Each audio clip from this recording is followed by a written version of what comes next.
नमस्कार, मैं हूं आपके साथ कनिका अरोरा और आप देख रहे हैं सुदर्शन न्यूज। बुलेटिन की शुरुआत करेंगे अब तक की महत्वपूर्ण खबरों के साथ। सबसे पहले बात कर लेते हैं बिहार की। बिहार के जहानाबाद में बाबा सिद्धेश्वर नाथ मंदिर में भगदड़ मच गई, जहां आपको बता दें कि 7 श्रद्धालुओं की मौत की खबर सामने आई है और 30 से ज्यादा लोग घायल बताए जा रहे हैं। पूरे मामले पर सीएम नीतीश कुमार ने दुख जताया है। मृतकों के परिजनों के लिए मुआवजे का भी ऐलान किया है। मृतकों के परिजनों को 4-4 लाख रुपए देने की घोषणा यहां पर सीएम नीतीश के द्वारा की गई है। वहीं इसके बाद बात करेंगे कोलकाता की। कोलकाता में महिला डॉक्टर की हत्या का विरोध किया जा रहा है। आज सभी रेजिडेंट डॉक्टर्स की देशव्यापी हड़ताल है। आज देश भर के अस्पतालों में ओपीडी सेवाएं बंद रहने वाली हैं। फोडा ने पारदर्शी तरीके से जांच की मांग की है।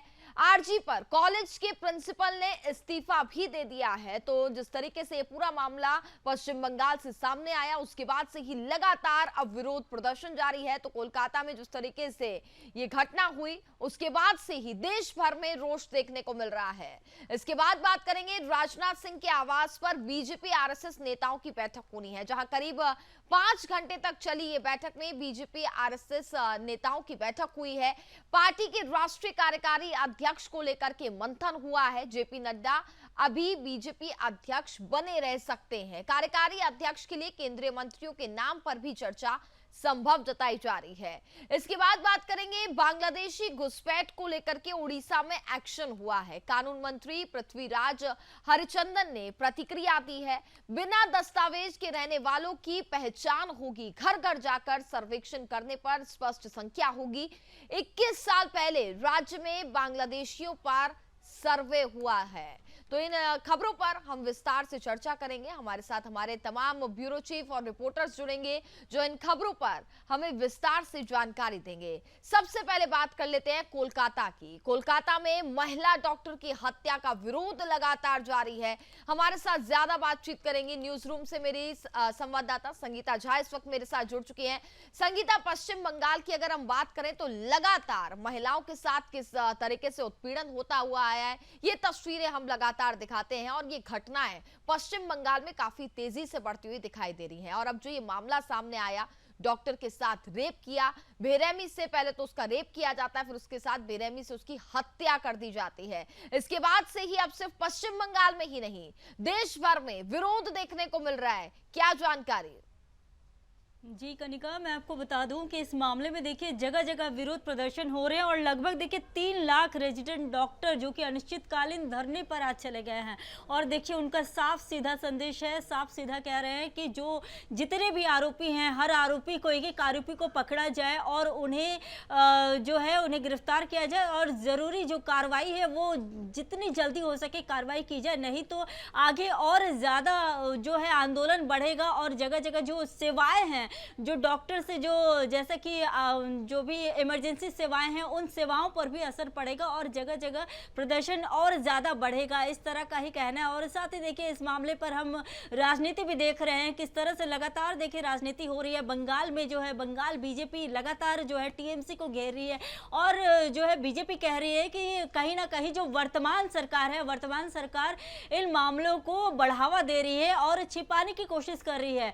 जो टीएमसी के ऊपर बीजेपी आरोप लगा रही है कि टीएमसी की जो पुलिस है वो मामले को दबाना चाह रही है और जो मुख्य आरोपी है उसे कहीं ना कहीं देखिए उसे छुपाया जा रहा है। उन्हें किसी तरह से जो है उनके ऊपर कोई परेशानी ना हो, इस तरह की बातें बीजेपी लगातार आरोप लगा रही है टीएमसी पर। वहीं देखिए टीएमसी की तरफ से ममता बनर्जी ने खुद जो महिला है जिनके साथ इस तरह की घटना हुई, उसके परिवार से भी ममता बनर्जी ने बात किया और साथ ही कहा है कि जितनी जल्दी हो सके कार्रवाई की जाएगी और जो दोषी होगा उसके ऊपर जो है जितनी उन्हें फांसी तक पहुंचाने तक के कार्य भी किए जाएंगे। ममता बनर्जी ने भी इस पर स्टैंड लिया है, जो मुख्यमंत्री हैं पश्चिम बंगाल की।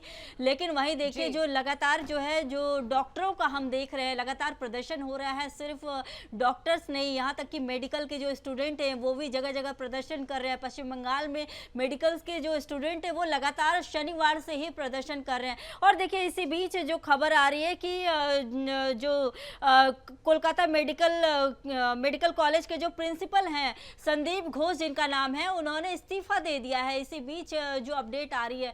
तो देखिए इस तरह के जो मामले हैं, इस वजह से जो है एक मेडिकल सेवाओं में जो कि सबसे ज़्यादा ज़रूरी होता है, आप देखिए कि कई लोग ऐसे होते हैं जो मेडिकल के लिए उनकी ज़रूरत होती है, लेकिन अगर इस तरह की जो आंदोलन और ज़्यादा बढ़ते हैं तो जो आम जनता है उन पर प्रभाव पड़ेगा। तो सबसे ज़्यादा ज़रूरी है इस मामले पर जितनी जल्दी हो सके जो भी आरोपी है उसे गिरफ्तार किया जाए और आगे इस तरह की घटना ना हो, इस पर भी ध्यान दिया जाए। कनिका।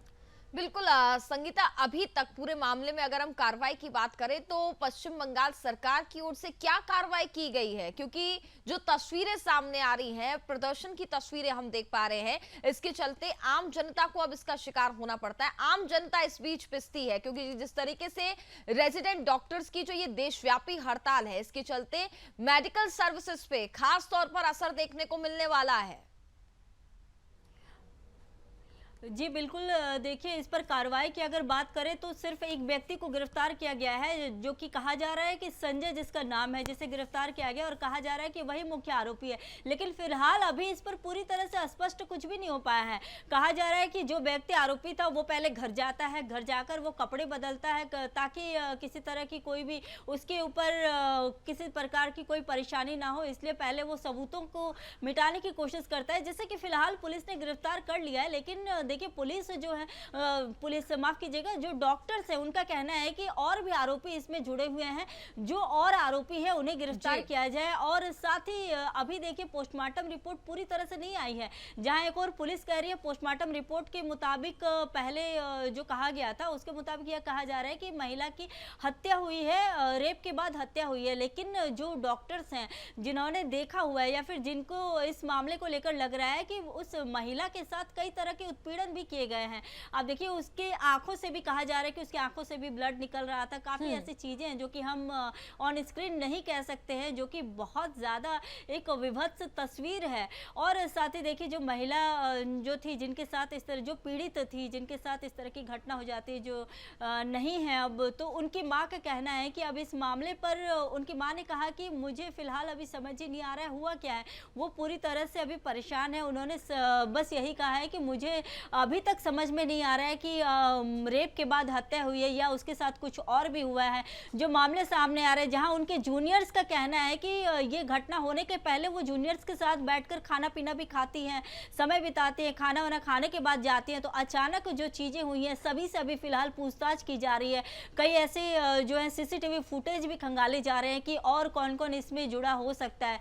फिलहाल अभी इस मामले पर नज़र बनी हुई है, आगे क्या कुछ रिपोर्ट आता है इस पर अभी हमारे नज़र बना हुआ है कि आगे पुलिस क्या कुछ अब इसमें संज्ञान लेता है। और जो ममता बनर्जी हैं, ये जो इस तरह से देशव्यापी जो आंदोलन डॉक्टर्स करने जा रहे हैं, जिससे कि आम जो जनता है वो सबसे ज्यादा प्रभावित होगी, आम जनता को सबसे ज्यादा इसमें परेशानियों का सामना करना पड़ेगा। तो इन चीजों को कितनी जल्दी सरकार पटरी पर लाती है और कितनी जल्दी कार्रवाई होती है, फिलहाल ये देखना होगा। कनिका, चलिए संगीता, आप नजर बनाए रखिए, आगे भी हम आपसे तमाम अपडेट लेते रहेंगे। और अब चलेंगे बिहार की ओर, जहां जहानाबाद में बाबा सिद्धेश्वरनाथ मंदिर में भगदड़ मच गई। इस दौरान 7 श्रद्धालुओं की मौत की खबर सामने आई है और 30 से ज्यादा घायल बताए जा रहे हैं। हमारे साथ ज्यादा बातचीत करेंगे हमारे ब्यूरो चीफ अंजनी पांडे इस वक्त हमारे साथ जुड़ चुके हैं।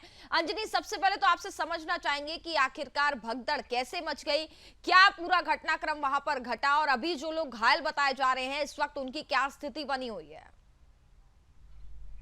कनिका, देखिए बता दूं कि जिस तरह से भगदड़ हुई वो आज अहले सुबह 2 से 3 बजे के बीच की यह घटना है, जिस वक्त वह भगदड़ मची और काफी बड़ी संख्या में लोग जो है उस बाणावर की पहाड़ी यानी बाणावर की पहाड़ी पर जो है वह स्थित उस शिव मंदिर में जा रहे थे, जिसे सिद्धेश्वरनाथ मंदिर कहा जाता है। और काफी बड़ी मान्यता है, काफी बड़ा महत्व है इस मंदिर का। और यही वजह है कि न सिर्फ जहानाबाद बल्कि आसपास के कई इलाके के लोग जो है वो वहां पर पहुंचते हैं। और सावन के महीने में खास करके यहाँ पर विशेष लोग जो है वो पहुंचते हैं पूजा अर्चना के लिए। और जी। उसी तरह से आज भी वो सोमवार है, चौथा सोमवार है सावन का, और इसको लेकर के आज भी बड़ी संख्या में लोग जो है वो जलाभिषेक के लिए जो है वह पहुंच रहे थे। देर रात से ही लोगों की भीड़ जो है वह उमड़ रही थी। और चूंकि पहाड़ी इलाका है, पहाड़ है, तो जो थोड़े रास्ते जो है वो निश्चित रूप से दुरूह रास्ता है, और यही वजह है कि लोगों की भीड़ जो है वह काफी अधिक हो गई थी। और कांवड़ियों में ही आगे और पीछे चढ़ाने को लेकर के, यानी जल के लिए आगे बढ़ने को लेकर के जो है वह झंझट हुई। कुछ लोग कह रहे हैं कि जो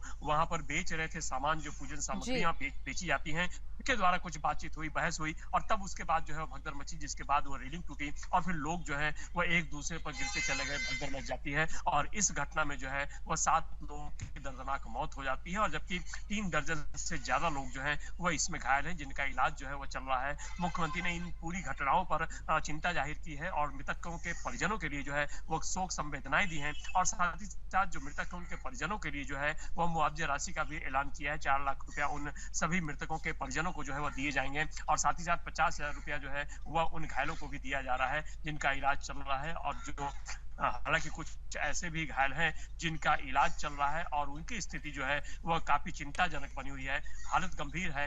तो मरने वालों का आंकड़ा जो है वह और भी ज्यादा बढ़ सकता है, साथ ही साथ जो घायल है उनकी भी संख्या बढ़ सकती है। और पुलिस आसपास के इलाके के अस्पतालों की छानबीन कर रही है कि जी। और भी कोई इस जो हादसा हुआ है उस हादसे के यदि कोई घायल है, क्योंकि मुख्यमंत्री ने कहा है कि जितने भी घायल हैं उन्हें समुचित चिकित्सकीय सुविधा जो है वो जल्द से जल्द उपलब्ध कराया जाए, और इसको लेकर के आवश्यक निर्देश भी दिया गया, जिसकी वजह से प्रशासन की ओर से जो है वह छानबीन की जा रही है। पूरा प्रशासन जो है इस पूरे मामले की जांच के लिए जो है वह जांच की जा रही है, और जांच के लिए जो है उसके लिए जो अधिकारी हैं उन्हें नियुक्त कर दिया गया है। और इस पूरे वाकये का जो है, इस पूरे हादसे की जो है वह जांच की जा रही है कि आखिरकार यह हादसा जो है वह किन परिस्थितियों में हुआ, कब हुआ, और कैसे यह हादसा जो है वह इतना बड़ा दर्दनाक हादसा हो गया, जिसमें कि 7 लोगों की जो है वह मौत हो जाती है, और लगभग 3 दर्जन लोग जो है वह घायल हो जाते हैं, जिसमें से कई लोग अभी भी जीवन और मौत के बीच जो है वह जूझ रहे हैं। जो चिकित्सकीय सुविधा है वह उपलब्ध कराई जा रही है। कुछ लोगों का पास के ही गया, चूंकि गया बगल का जिला है, वहां के बड़े अस्पताल में जो है भेजा गया है, और कुछ जो मामूली रूप से घायल थे उन्हें उसी जहानाबाद और मखदुमपुर जो पास का इलाका है वहां पर स्थानीय जो अस्पताल है उस अस्पताल में, यानी सदर अस्पताल में जो है वह भेजा गया है, पीएचसी में भेजा गया है, ताकि उनके समुचित चिकित्सकीय सुविधा जो है वह उपलब्ध कराया जाए, और चिकित्सकीय उन्हें जो है वह उपलब्ध कराया जाए, ताकि उनके जो घायल हैं उन घायलों की जान बच सके और उन्हें राहत मिल सके। तो पूरी तरह से यदि देखें तो जिस वक्त यह हादसा हुआ उसके बाद से कई घंटे तक जो है वह पूरे उस क्षेत्र में अफरा तफरी मची रही। पूरे जी। जो श्रद्धालु बड़ी संख्या में आते हैं उन श्रद्धालुओं के बीच दहशत भी था, और साथ ही साथ आक्रोश भी था कि प्रशासन, चूंकि देखिए बता चुका हूं मैं अपने दर्शकों को भी, और एक बार और बताना चाहता हूं कि इसी तरह की घटना जो है वह दुर्घटना जो है वह 2009 में भी हुई थी, जिसमें कि 4 श्रद्धालुओं की जो है वह मौत हो गई थी। लेकिन प्रशासन जो है वह उन घटनाओं को लेकर के यदि देखें तो उतना सतर्क नहीं नजर आता है जिस तरह से यह घटना हुई है। यदि प्रशासन पूरी तरह से सतर्क रहता तो निश्चित रूप से इस घटना को जो है वह टाला जा सकता था, लोगों की भीड़ को नियंत्रित की जा सकती थी, नियंत्रित किया जा सकता था, और लोग जो है वह नियंत्रित होकर के उस जलाभिषेक के लिए जो है वह आगे जा सकते थे, बढ़ सकते थे। हालांकि पुलिस बल की तैनाती थी, अधिकारियों की तैनाती थी, और जी। पूरी तरह से कहे तो जो प्रशासन है वो सतर्क था कि जो बड़ी संख्या में श्रद्धालु आते हैं, चूंकि ये कोई पहली बार नहीं है कि बड़ी संख्या में श्रद्धालु यहाँ पर जो है वो पहुंच रहे हैं। हर वर्ष जो है वही सावन के महीने में, जो पावन महीना है, इस चलिए महीने में बड़ी अंजलि, संख्या आगे में भी आपसे श्रद्धालु। तमाम जानकारी लेंगे, आप नजर बनाए रखिएगा। और अब बात कर लेते हैं, राजनाथ सिंह के आवास पर बीजेपी आरएसएस नेताओं की बैठक हुई, और अब बता दें कि करीब 5 घंटे तक ये बैठक चली।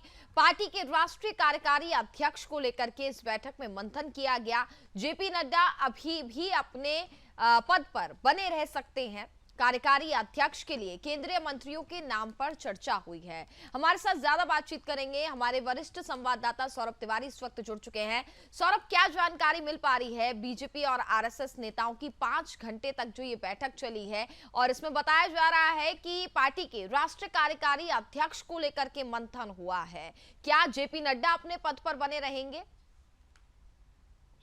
जी देखिए कनिका, बता दूं आपको कि राजनाथ सिंह जो देश के रक्षा मंत्री हैं, बीजेपी के पूर्व राष्ट्रीय अध्यक्ष हैं, वरिष्ठ नेता हैं, उनके घर पर कल शाम 6 बजे से लेके रात 11 बजे तक एक मैराथन बैठक हम कर सकते हैं, 5 घंटे की बैठक हुई है, जिसमें बीजेपी के राष्ट्रीय अध्यक्ष, देश के स्वास्थ्य मंत्री जगत प्रकाश नड्डा, देश के गृह मंत्री अमित शाह, संघ की तरफ से दत्ता जी, अरुण कुमार जी, तमाम लोग मौजूद थे। और जाहिर सी बात है कि 4 राज्यों में विधानसभा के चुनाव हैं और खास तौर से महाराष्ट्र की बात की जाए, जहाँ महाराष्ट्र में एनडीए की सरकार है, हरियाणा में बीजेपी की सरकार है, झारखंड में बात की जाए, झारखंड में इंडी गठबंधन की सरकार है, जम्मू कश्मीर में 2018 के बाद चुनाव नहीं हुए हैं, तो 4 राज्यों में चुनाव है। तो देखिए अभी बीजेपी में अभी जो आधे संगठन का जो चुनाव हो जाएगा, उसके बाद राष्ट्रीय अध्यक्ष चुनाव होगा।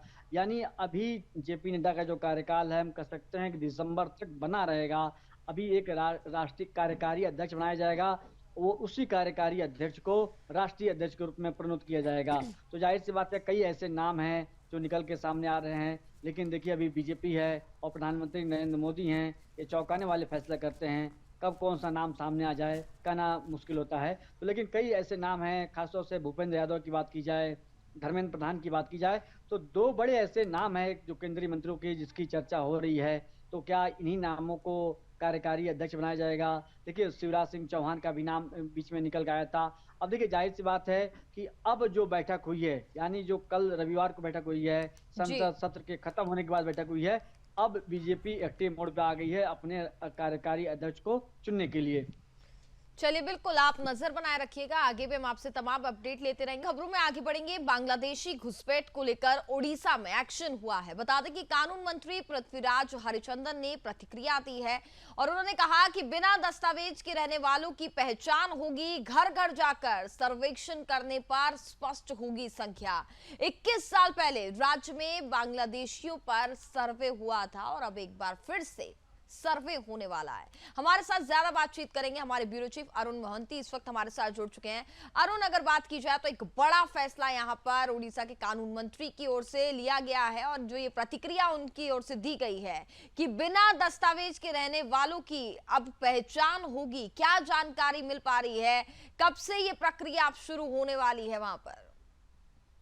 जी, जैसे कि अभी बांग्लादेश को जैसे हिंसा भड़क रहा है और हिंदुओं का ऊपर जैसे वहीं पे अत्याचार हो रहा है, उसी को देखते हुए उड़ीसा में बांग्लादेशियों का ऊपर एक लगाम लगाने के लिए सरकार ने इस पदक्षेप लिया है कि उड़ीसा में जो बांग्लादेशी है उन्हीं का ऊपर जांच किया जाए। जो जो दस्तावेज है उनके पास अगर आधार कार्ड है और परिचय पत्र है तो फिर उन्हीं को जांच होगा, क्योंकि ऐसे काफी सारा बंगाली है, बांग्लादेशी है जो कि यहाँ पर बिना आधार कार्ड के और बिना परिचय पत्र के उड़ीसा में रहते हैं। और आगे में देखा जाए तो ये पहले 21 साल पहले जब हुआ था इसका ऊपर कार्रवाई, तो उस समय पता चला था कि 7,000 से लेकर 7,000 कुछ बांग्लादेशी घुसपैठ आ गए थे और उन्हीं को कार्रवाई भी किया गया था। लेकिन उसी के बाद अभी 21 साल हो गया, इसका ऊपर कोई कार्रवाई नहीं हुआ है। तो सरकार ने एक तरफ से इसका ऊपर ध्यान देते हुए ये बोला है कि अभी इसका ऊपर गिनती होगा, देखा जाएगा कि कितने बांग्लादेशी यहाँ पर घुसपैठी है, तो उसका ऊपर कार्रवाई भी किया जाएगा। और अगर उड़ीसा का हालत देखें तो जो बांग्लादेशी घुसपैठी है वो कहीं ना कहीं आगे में जो जैसे कि आतंकवादी गतिविधियों में भी शामिल रहते हुए आए थे। तो कल जैसे कि सुदर्शन में हम देख रहे थे कि एक जो एजेंट रहता है, जैसे कि सीमा पार कराते हुए लाते हैं, तो उसी तरह ही जो सीमा पार करते हुए वो समुद्र के माध्यम से उड़ीसा में घुस बैठते हैं। जी बिल्कुल। तो मैं ये समझना चाहूंगी अरुण आपसे कि घर घर जाकर के जो सर्वेक्षण की बात की जा रही है ये कैसे होगा? क्या सरकार की ओर से वहां पर इसको लेकर के प्लानिंग होगी? क्या रोड मैप तैयार किया जा रहा है इसको लेकर के? जी, जैसे कि अभी सरकार ने देखा है कि जो यहाँ पर ज्यादातर झुंपड़ियों में जो घुसपैठ रहते हैं तो उन्हीं का ऊपर सर्वेक्षण होगा और वहीं पे जाके जो जैसे कि उड़ीसा का तटवर्ती जिला है, बालेश्वर, भद्रक, केंद्रापड़ा, ये जगतसिंहपुर, पुरी और ब्रह्मपुर, ये सारा इलाका में इसका ऊपर सर्वेक्षण होगा। जो उड़ीसा सरकार के जो गोइंदा विभाग है, पुलिस का गोइंदा विभाग है, उन्हीं के ऊपर दिया जाएगा, सौंपा जाएगा। तो उन्होंने, और जैसे कि राजस्व मंत्री है, उन्होंने भी प्रतिक्रिया रखे हैं को इसका ऊपर सर्वेक्षण होगा। तो इसी आधार पे, पुलिस के आधार पे, गोइंदा विभाग के आधार पे उसका सर्वेक्षण होगा और जो झुंपड़िया होता है, जो बस्ती होते हैं, उसी इलाका में सर्वेक्षण होगा और पता चलेगा कि कितने घुसपैठी बैठे हुए हैं। जी चलिए बिल्कुल अरुण, आप आगे भी नजर बनाए रखिएगा, आपसे आगे भी तमाम अपडेट लेते रहेंगे। फिलहाल बहुत बहुत धन्यवाद आपका हमारे साथ जुड़ने के लिए, और साथ ही तमाम हमारे ब्यूरो चीफ और रिपोर्टर्स जिन्होंने हमें विस्तार से जानकारी दी, आप सभी का बहुत बहुत धन्यवाद हर एक अपडेट हम तक पहुंचाने के लिए। और इसी के साथ इस बुलेटिन में फिलहाल बस इतना ही। आप देखते रहिए सुदर्शन न्यूज। जय हिंद।